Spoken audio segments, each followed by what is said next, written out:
Hallo und willkommen bei Brickman, dem Kanal für Klemmbausteine von damals und heute.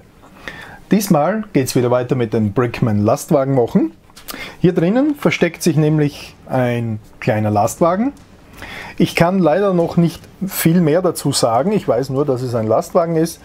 Es kommt nämlich von der Firma Lesdi und diejenigen, die auf der Homepage von Lesdi in letzter Zeit waren, die haben vielleicht gemerkt, dass es einige Änderungen gegeben hat auf der Homepage. Und zwar verkauft Lesdi jetzt keine herkömmlichen Klemmbausteinsets mehr. Sie haben sich jetzt tatsächlich wirklich nur mehr auf die Sets der Mocker, mit denen sie zusammenarbeiten, festgelegt und vertreiben diese hier. Und um eben ein bisschen Werbung zu machen, haben sie an verschiedenen Klemmbausteinkanälen, so auch meinen, ein paar Pakete versandt. Und ich freue mich, dass ich wieder da sein darf für Sie und eben ein wenig Werbung machen kann, darf, will, was auch immer. Machen wir es auf. Ich kann, wie gesagt, leider nicht viel dazu sagen. Ich habe es selbst ganz kurz nur gesehen, wie Sie mich angeschrieben haben, das Set. Und ich bin schon sehr gespannt, was mich da jetzt erwartet. Ich weiß nicht, soll ich das jetzt so probieren, aufmachen? Es ist ein bisschen schwierig. Das ist ja die bekannte Luftpolsterfolie. Ich weiß nicht, ob ich das jetzt so mir nichts, dir nichts aufbringe. Es ist ja immer meistens eine größere Operation notwendig.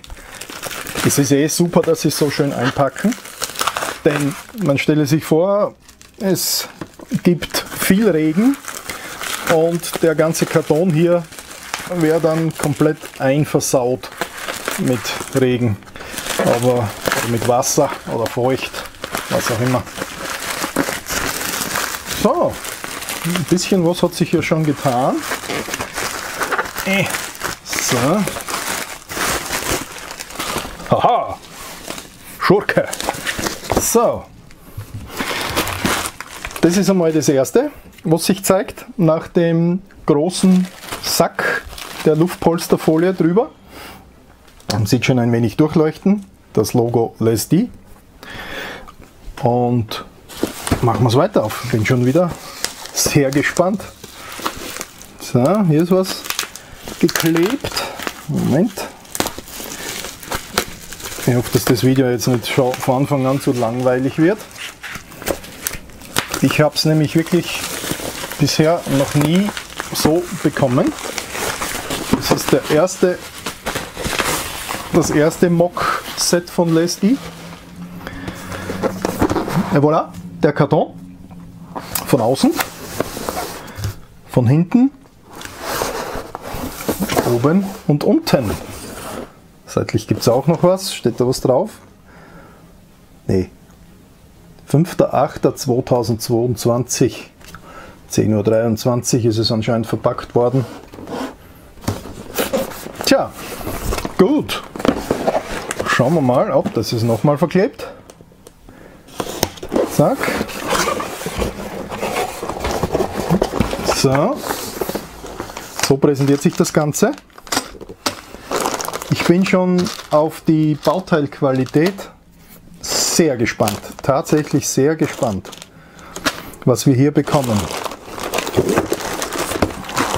So, das ist mal alles in einem großen Zipbeutel.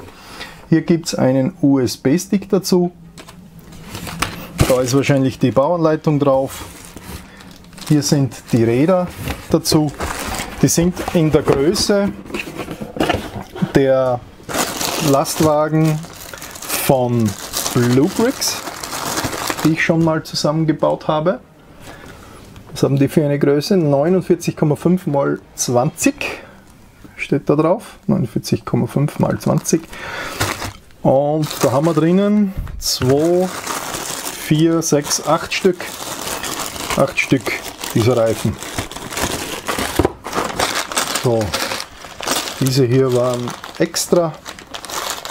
Da sind ein paar Pins bunt gemischt drinnen.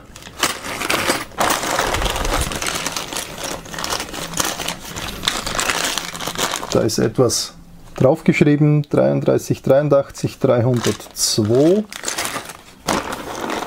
Steht übrigens hier auch 33, 83, 302. Hier steht 8.2 drauf. Dann laden wir mal das Ganze aus. Zack. So. Und das wäre jetzt unser kleiner Haufen, wo ich mich durchwühlen muss. Hier sind Platten dabei. Ja. Ich habe gerade eine Idee. Ich werde dieses das erste Mal als Set so jetzt zusammenbauen, ohne dass man weiß als Zuseher, was dabei rauskommt. Okay? Ein quasi Überraschungsset. Ist einmal was anderes. So weiß man nicht, was am Ende rauskommt.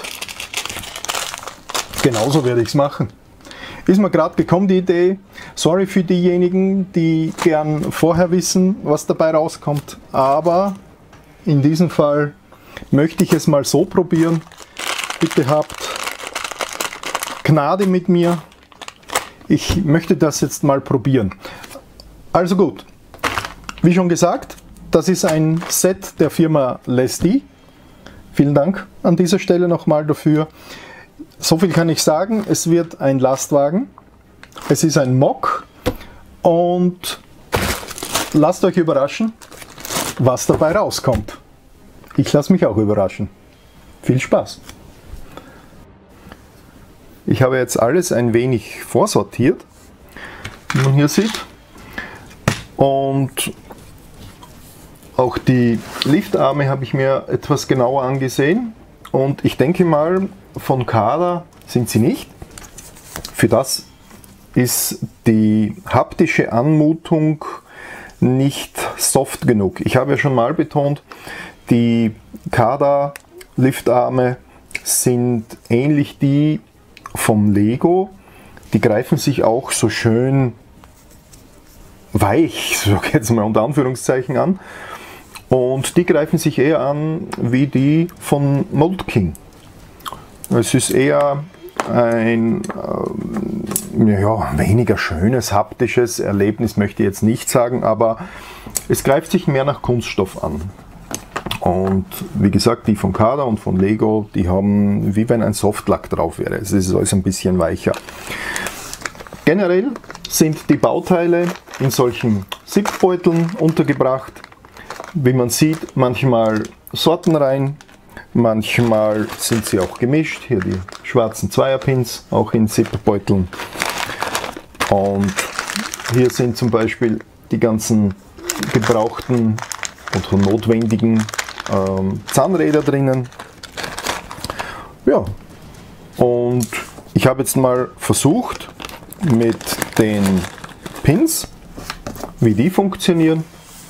Wenn ich jetzt so einen Zweierpin hernehme, das funktioniert ganz gut. Ich würde sagen, ähnlich die von Mold King. Sie gehen etwas strenger, aber sie halten auch sehr gut. Also von den Pin-Qualitäten her, von den Zweier-Pin-Qualitäten her bin ich zufrieden. Jetzt können wir die blauen Dreierpins probieren. Wenn man jetzt zum Beispiel zwei Liftarme zusammenpinnen möchte, geht das auch gut.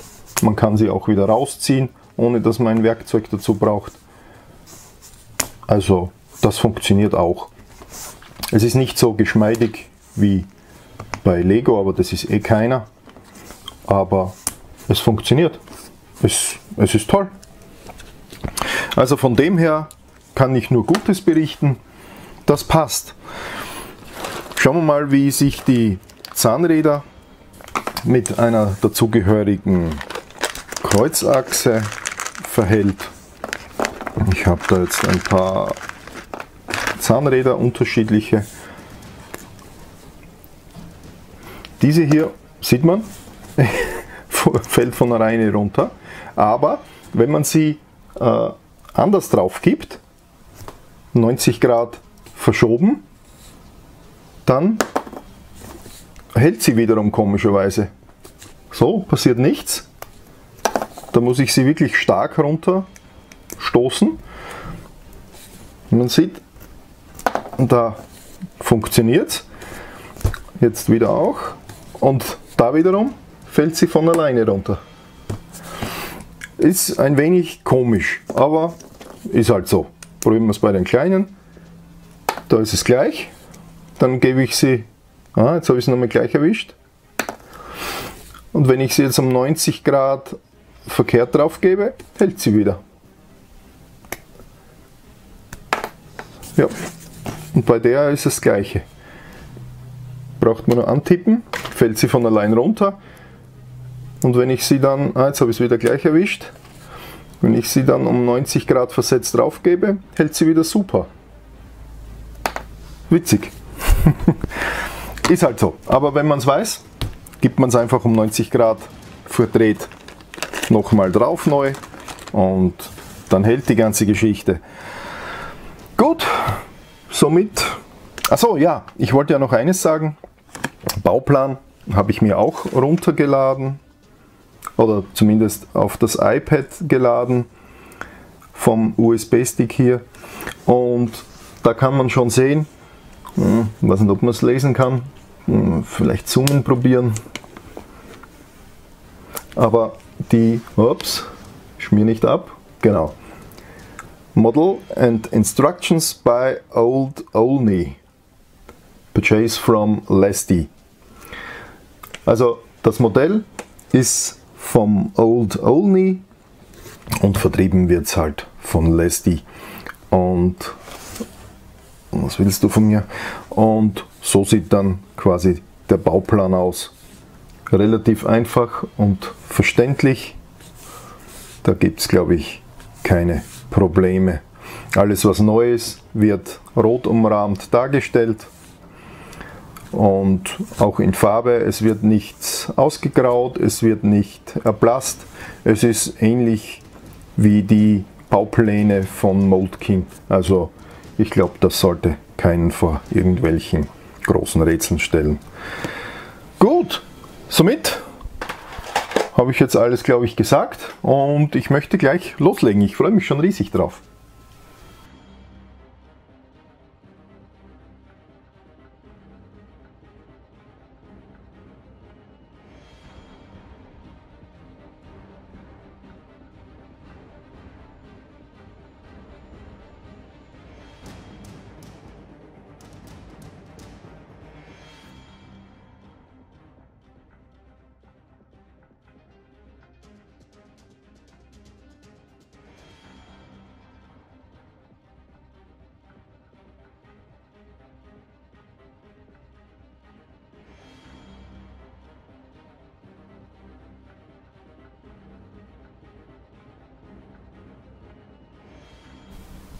Der Bauabschnitt 208 ist beendet. Gebaut habe ich einen Rahmen, Stoßstange vorne, Motor, V8 Motor, so. Heckstoßstange und 4 Achsen sind draufgekommen und ein Linearaktuator. Der wird dann später die Ladefläche hinten kippen, schätze ich jetzt mal. Gebraucht habe ich dafür gute 4 Stunden circa. Und ich habe es diesmal etwas anders dokumentiert bei den Stop-Motion-Aufnahmen. Ich wollte nicht zu viel preisgeben. Ich weiß nicht, ob das gewünscht ist. Jetzt habe ich halt jede 5., 6. Bauschritt, jeden 5., 6. Bauschritt, den ich gebaut habe, habe ich dann gefilmt und ihn dann hinzugefügt zum Modell. Deswegen schaut das heute ein bisschen anders aus wie gewohnt. Aber was gibt es im Detail zu sagen? Fangen wir mal vorne an. Es ist eine Stoßstange gebaut worden, oder ich habe eine Stoßstange gebaut mit Lichtern, Nummerntafel. Hier unten gibt es noch, hoppala, jetzt war ich aus dem Bild. Licht, Nummerntafel. Hier ist was Rotes drin, weiß ich nicht warum, vielleicht eine Abschleppöse. Und da unten gibt es noch Zusatzscheinwerfer. Hier ist schon ein kleines Malheur passiert, und zwar diese 1x8er Fliese war nicht im Set dabei, es war eine schwarze dabei. Ich weiß nicht, ob die später noch gebraucht wird. Ich habe eine einzige in meinen alten Fundus gehabt, die ja, in der Größe war, aber sie hat halt leider eine andere Farbe, die ist von Lego und die ist von Leslie. Und wie man sieht, wenn man das Modell ein bisschen dreht, fällt schon einiges ab. Hier wäre nochmal eigentlich ein Slope drauf, hier auch. Die sind ebenfalls in schwarz dabei, ich weiß nicht, ob ich die später nochmal brauche, vielleicht werden die irgendwo anders eingesetzt. Ansonsten sind die zwei Slopes und der 1x8er hier in einer falschen Farbe eingepackt worden. Schauen wir mal, wie es noch weitergeht. Warum fällt hier alles ab? Bleiben wir gleich dabei. Normalerweise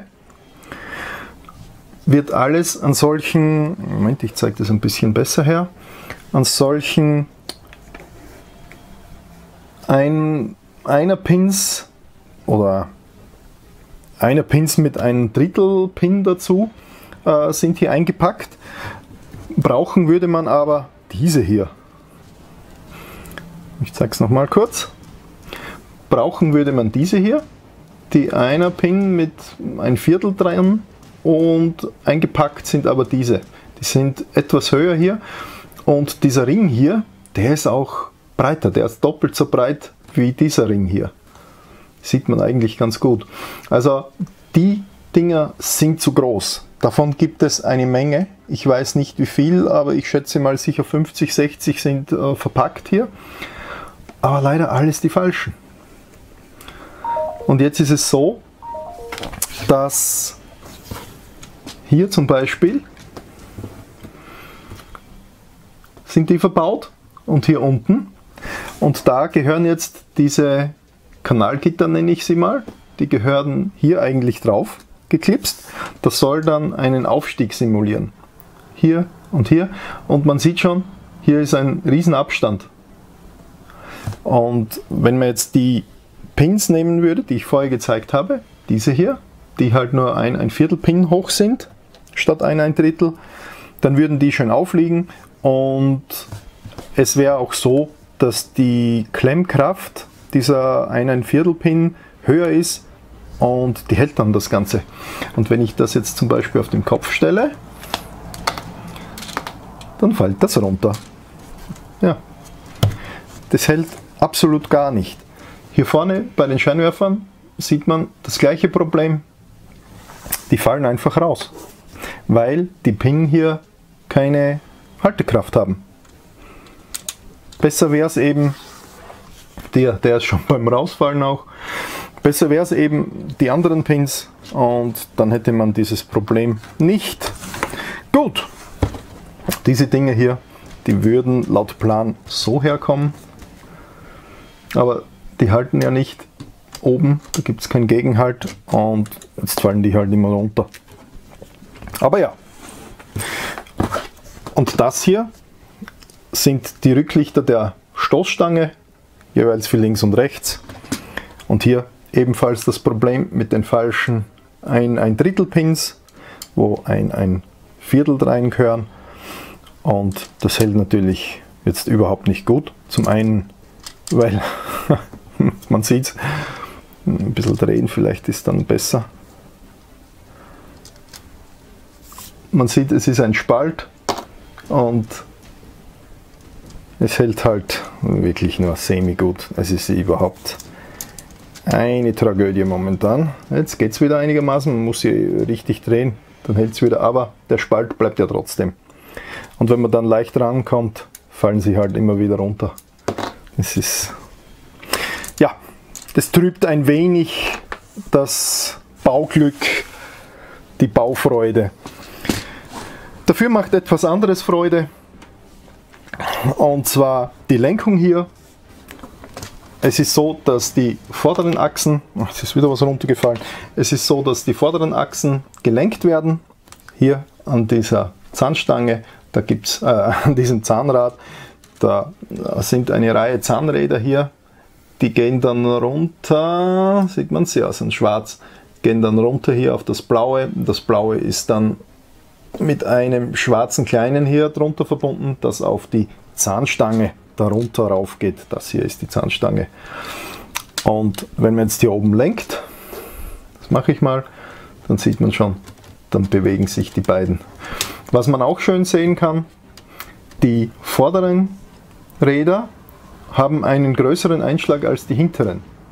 Finde ich genial, und vor allem, was ich auch genial finde, die Lösung, wie sie das zusammengebracht haben, weil es ist ja ein relativ einfaches Modell, aber man hat den geringeren Einschlag einfach dadurch zustande gebracht, dass man hinten, hier sieht man die Verbindung zur Zahnstange hinunter, die hat man um einen Stud, um ein Loch nach hinten verlängert, und somit ist der Winkel hier etwas anders als der vordere beim Einschlagen,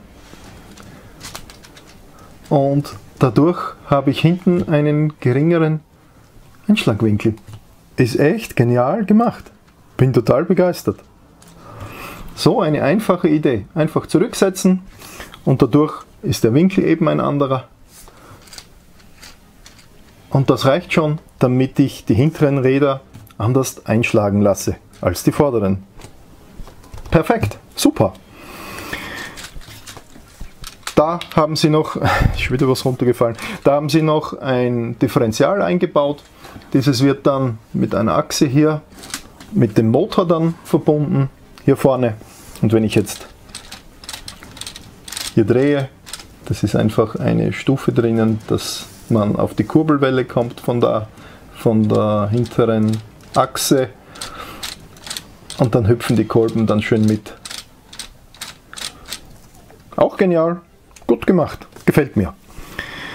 Was auch noch toll ist, die hintere Achse ist eine ganz andere Konstruktion wie diese hier, wie man sieht. Und die hat eine besondere Funktion. Die kann nämlich angehoben werden. Und zwar hat man das so gelöst, wie man hier sehen kann, ist da drin ein kleines Schneckenrad. Das ist mit dem oberen Zahnrad hier verbunden, das schwarze da. Und das ist mit dieser Achse hier auf diesen Arm hier verbunden, der dann hier rauf geht. Und das ganze Gebilde, wenn man dann unten dreht, da gibt es nämlich unten ein Zahnrad, andere Richtung, der hebt dann das Ganze an. Man sieht, der Arm geht jetzt nach oben und hebt gleichzeitig die Achse an. Super genial. Taugt mir, dass sie auf einen so kleinen Raum eigentlich schon sehr viel untergebracht haben. Also bis jetzt muss ich sagen, die Konstruktion gefällt mir gut. Leider Gottes sind eben ein paar falsche Bauteile drinnen, und ich habe mich schon mit Lesti in Verbindung gesetzt. Ich denke mal, das wird kein Problem sein, dass sie mir da die richtigen nachschicken. Was den Bauplan angeht, muss ich auch noch kurz was herzeigen. Und zwar, mal schauen, ob man das sehen kann. Bei den Achsen gibt es eine Größenangabe, hier zum Beispiel eine 8er, hier aber nicht. Da könnte man jetzt rätseln, es könnte eine 3er sein oder auch nicht. Hier bei den roten, das weiß man normalerweise, dass das eine 2-Achse ist, wird auch nicht angegeben. Also es ist nicht immer ganz offensichtlich, was hier gerade verbaut werden will. Als Anfängerset würde ich das fast nicht empfehlen.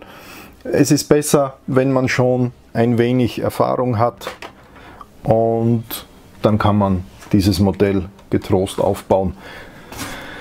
Gut, somit wäre es mal als kurzes Zwischenfazit hier gedacht gewesen, und ich werde jetzt weiterbauen, und vielleicht kommt dann auch noch in der Zwischenzeit, wenn mir Lesti die anderen Bauteile nachschickt, werde ich das dann neu austauschen, und dann wird das hoffentlich alles ein bisschen besser halten. Okay, weiter geht's.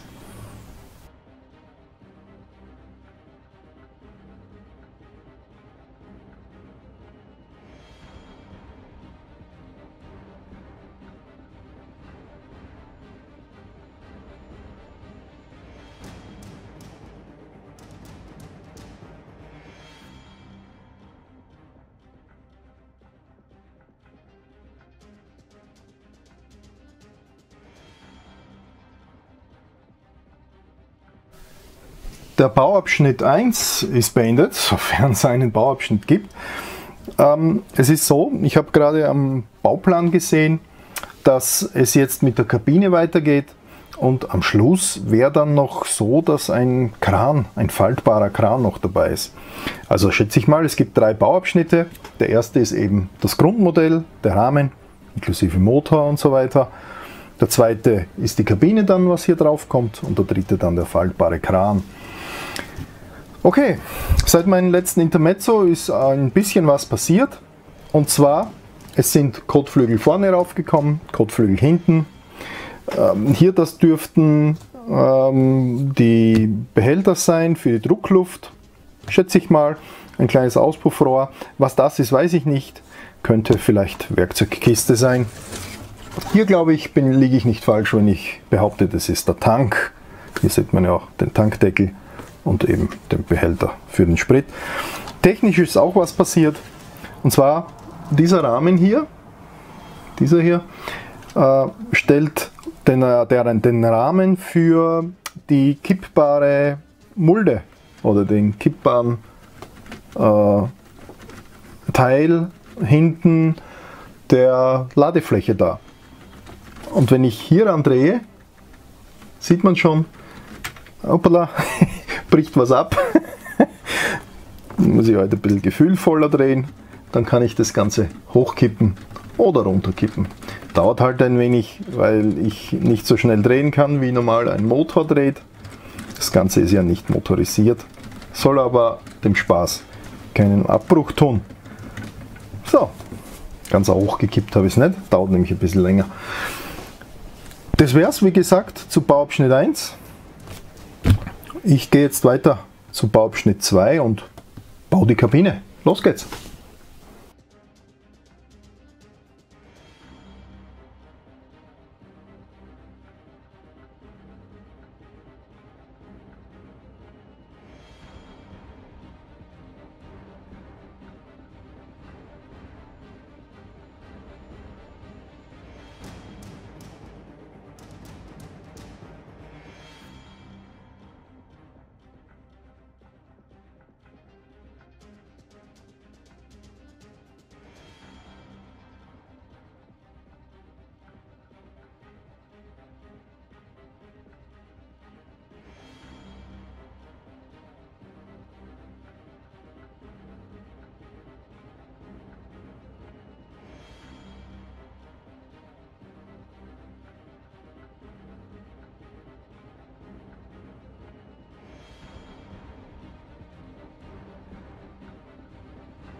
Der zweite Bauabschnitt, wenn man so möchte, ist beendet. Der zweite Bauabschnitt ist in diesem Fall die Kabine. Gebraucht habe ich dafür knapp 3 Stunden herum. Sie ist optisch gelungen, also mir gefällt sie. Sie schaut einer echten Lastwagenkabine sehr ähnlich. Es ist so, dass ich zwar noch nicht nachgeschaut habe, wie die Kabine in echt aussieht. Es soll ja ein Iveco eigentlich sein, ein italienischer Lastwagen. Und ich kann dazu leider nicht mehr sagen momentan, ob sie dem echten Modell auch wirklich ähnelt. Technisch gesehen ist sie eine Wucht, muss ich sagen. Das gefällt mir. Und zwar, was hier drinnen quasi aufgeführt wurde, ist großes Kino. Es ist schwer jetzt im Nachhinein das zu zeigen. Ich hätte eigentlich sollen zwischendrin mal stoppen. Man sieht, es gibt Fahrersitz, es gibt da einen Beifahrersitz. Moment, ich muss das aufmachen, dann sieht man ihn wahrscheinlich. Genau, da ist der Beifahrersitz. Es gibt ein Lenkrad, das sogar mitlenkt, und das bei diesem kleinen Modell. Ich zeige es hier oben, da ist nämlich die Hand-of-God-Steuerung, die Götterhand-Steuerung. Verstehe ich auch nicht, warum dass man das so benennt. Hand of God, die Hand Gottes. Naja. Und wenn ich hier oben drehe, sieht man, dass sich das Lenkrad innen drinnen mitdreht. Also es ist da ein Riesenaufwand betrieben worden, damit dieses Lenkrad mitlenkt.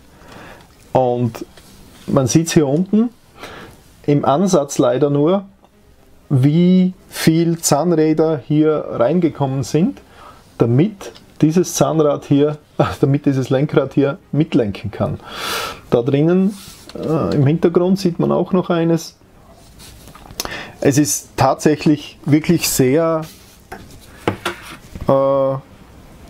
konstruktiv gut gelungen. Ich weiß nicht, ob man das am Bauplan auch sehen kann. Das alles hier wird eben benötigt, um das Lenken von der Hand of God Steuerung und zusätzlich eben noch das Lenkrad im Fahrerhaus mitlenken zu lassen. Ich weiß nicht, ob man das, ja, es ist halt schwer zum Sehen, aber es ist wirklich ein kompaktes Gebilde, was hier gebaut wurde, um eben das zu ermöglichen. Also Daumen hoch, gefällt mir wirklich gut. Das haben sie toll zusammengebracht. Was wiederum, naja, halb so toll ist, aber da kann der Konstrukteur nichts dafür. Es sind leider wieder die Pins, man sieht es hier. Es sollte hier und hier überall eine Fliese drauf kommen, damit das einen schönen Abschluss auf der Seite hat. Das hier übrigens ist der Luftfilter für den Motor. Der saugt hier oben nämlich dann die Frischluft an für die Verbrennung dann im Motor. Ist auch toll nachgemacht, aber eben, wie gesagt, leider ohne Verkleidung. Hier oben sieht man es auch wieder, den großen Spalt zwischen dem Ding hier und dem hier oben, eben geschuldet wegen der Pins.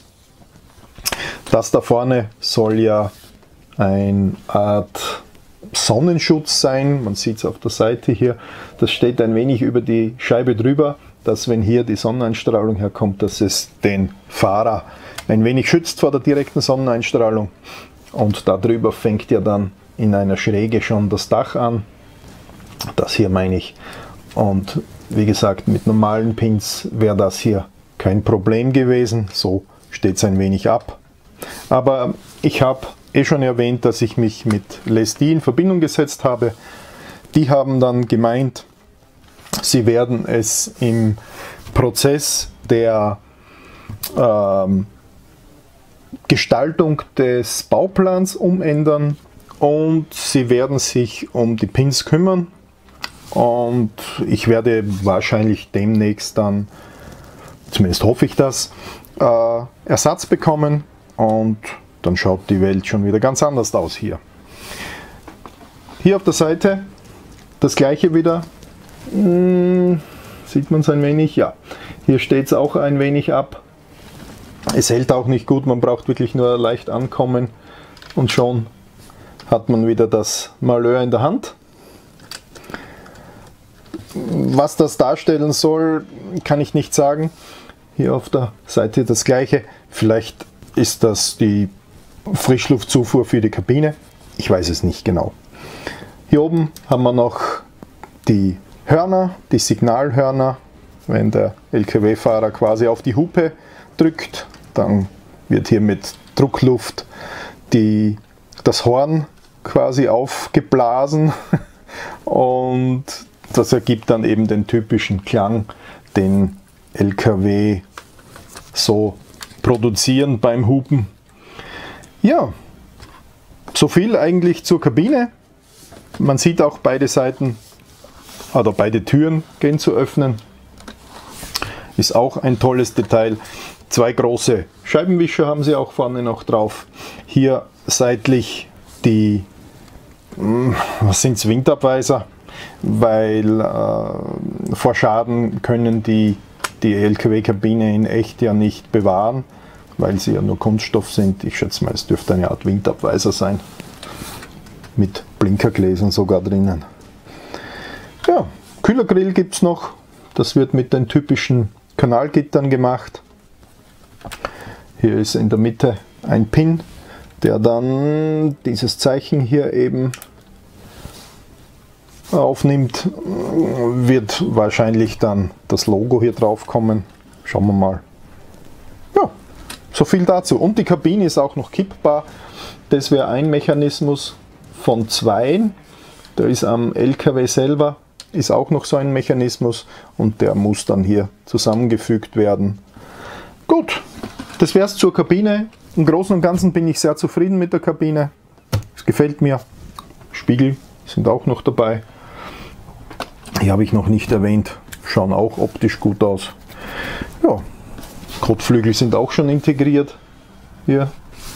Im Großen und Ganzen passt es. Ich versuche es jetzt an das Grundgestell zu montieren und dann geht es schon weiter mit dem Kranaufbau. Los geht's! Habe gerade nachgesehen. Meine Planung ist leider wieder schief gegangen. Ich wollte eigentlich nur ein Video zu diesem Set machen, aber zeitmäßig bin ich schon wieder sehr weit abgedriftet. Dabei glaube ich immer, ich quatsch eh nicht so viel, aber wenn ich dann die Videos zusammenschneiden möchte, sehe ich dann, es ist doch sehr viel Zeit wieder vorübergegangen. Somit möchte ich aus dem Einteiler eine Dilogie machen, also einen Zweiteiler. Das nächste Mal werde ich dann die Kabine auf den Rahmen draufsetzen und werde dann die restlichen zwei Bauabschnitte auch fertig bauen. Dann gibt es auch das Facts und Fazit noch dazu und dann ist der zweite Teil auch beendet. Gut, bitte verzeiht mir, ich wollte es wie gesagt mit einem Teil erledigen. Schaffe ich aber nicht, wie so oft. Somit möchte ich das Video hier abbrechen und beim nächsten Mal dann weitermachen. Ich bedanke mich wieder mal fürs Zusehen. Ich hoffe, es hat ein wenig Spaß gemacht und war informativ. Bis zum nächsten Mal. Habt eine schöne Woche.